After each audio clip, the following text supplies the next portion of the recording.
Kemarin kita sudah bahas bahwa mimpi, ketika seorang menceritakan tentang mimpinya, maka ada 3 kemungkinan. Pertama, dia itu jujur dan benar, artinya dia memang benar-benar melihat itu dalam mimpinya, dan itu mimpinya itu benar dari Allah Subhanahu wa Ta'ala. Atau yang kedua, dia bisa jujur dan tertipu, yaitu dia benar-benar melihat itu dalam mimpinya, tapi mimpinya itu ternyata tidak benar, artinya dia berasal dari setan atau gangguan jin. Kemudian kemungkinan terakhir, dia bohong mengenai mimpinya, artinya dia tidak benar-benar melihat dalam mimpinya apa yang diceritakannya. Nah, ketika seorang menceritakan mimpinya, maka kita bisa berasumsi, bisa yakin bahwa dia pasti salah satu di antara 3 kelompok ini. Kemudian ketika dia bersaksi dengan nama Allah, bersumpah dengan nama Allah bahwasanya dia jujur, maka kita secara syariat tidak bisa lagi menuduh dia ini berbohong, karena dia telah bersumpah. Ini seperti misalnya seorang suami yang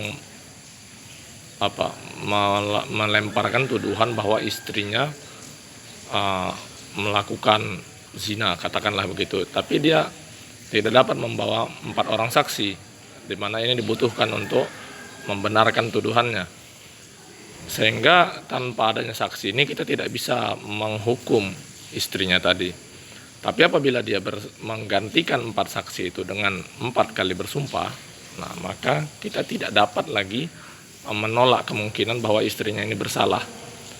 Sehingga ketika suaminya sudah bersaksi 4 kali, maka kita harus melakukan hukum kepada istrinya, di mana itu telah diatur dalam had.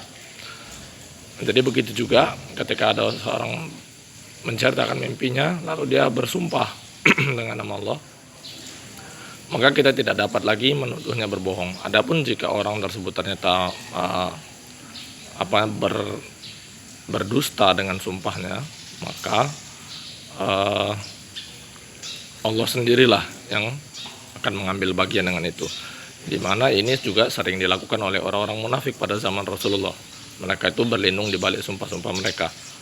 Nah, tinggal terserah kepada Allah apakah hendak laknat mereka itu dengan jelas kelihatan di dunia, atau Allah akan menyiksa mereka di akhirat karena bohongnya mereka dalam sumpah mereka dengan nama Allah itu. Nah, hanya saja kalau ini belum cukup kuat, belum cukup meyakinkan, maka orang yang bermimpi menceritakan mimpinya kadang-kadang akan melakukan yang namanya mubahalah. Mubahalah ini adalah membuka diri dari kepada laknat Allah, membuka diri kepada laknat Allah jika saja dia berbohong. Maka orang ini seperti menyatakan kepada Allah, silahkan siksa saya, silahkan laknat saya kalau saya ini memang berbohong, kira-kira begitulah. Nah, maka kalau orang sudah bermubahalah, semakin yakinlah kita bahwasanya apa yang diceritakannya adalah benar-benar dilihatnya, walaupun benarnya nanti dibagi kedua kemungkinan tadi dia jujur, orang ini jujur, walaupun jujurnya kemudian akan dibagi lagi ke dalam 2 kasus tadi, yaitu jujur benar atau jujur tertipu. Nah, ketika seorang telah bermubahalah, sependek pengetahuan saya, dalam waktu 1 tahun orang tersebut akan jelas terlihat. Apabila dia berbohong, akan jelas terlihat laknat Allah itu jatuh ke atasnya.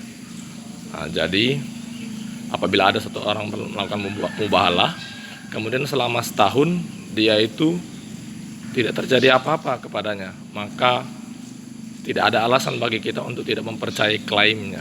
Nah, begitu. Itu yang saya pahami. Mohon beri saya informasi tambahan kalau ada yang kurang mengenai ini. Nah, jadi apabila ada satu orang menceritakan mimpinya, kemudian dia sudah bersumpah pula, lalu melakukan mubahalah pula, maka kita tinggal punya 2 kemungkinan, dia ini jujur benar atau jujur tertipu. jujur benar, artinya dia benar-benar melihat mimpinya dan mimpi itu dari Allah Subhanahu wa taala, atau dia ini jujur tertipu, yaitu dia benar-benar melihat itu dalam mimpinya, hanya saja dalam hal ini dia tertipu, mimpi itu bukan dari Allah tetapi dari setan atau iblis atau jin, begitulah. Nah, maka kalau dia mengklaim bahwa mimpi itu dari Allah, maka tugas kita adalah memeriksa isi dari mimpinya.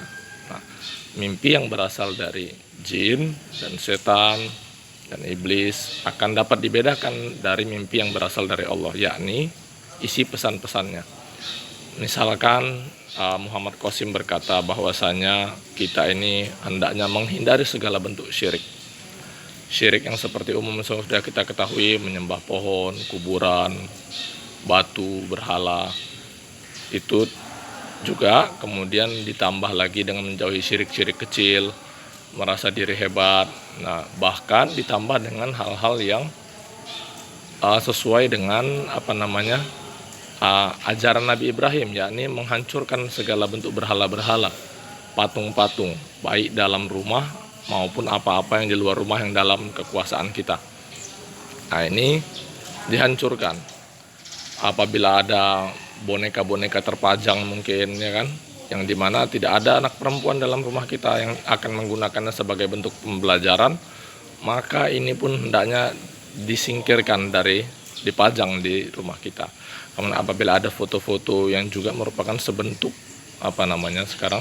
sebentuk seni mungkin ya, sama seperti patung juga, hanya saja belum sampai 3 dimensi seperti patung, maka ini juga apabila tidak ada kepentingan seperti dalam foto, dalam KTP dan dokumen-dokumen yang diperlukan, maka ini hendaknya dihindari untuk dipajang juga. Sebagaimana Rasulullah juga telah mengisyaratkan bahwa Rasulullah tidak senang apabila ada gambar-gambar makhluk bernyawa, dalam hal ini hewan-hewan atau manusia di rumahnya. Karena dari informasi dari tempat lain juga kita dapatkan bahwasanya ini bisa jadi tempat jin untuk singgah, tempat setan untuk singgah. Ketika kita bacakan ayat-ayat ruqyah, membersihkan rumah kita, maka jin dan setan itu bisa sembunyi di dalam foto itu.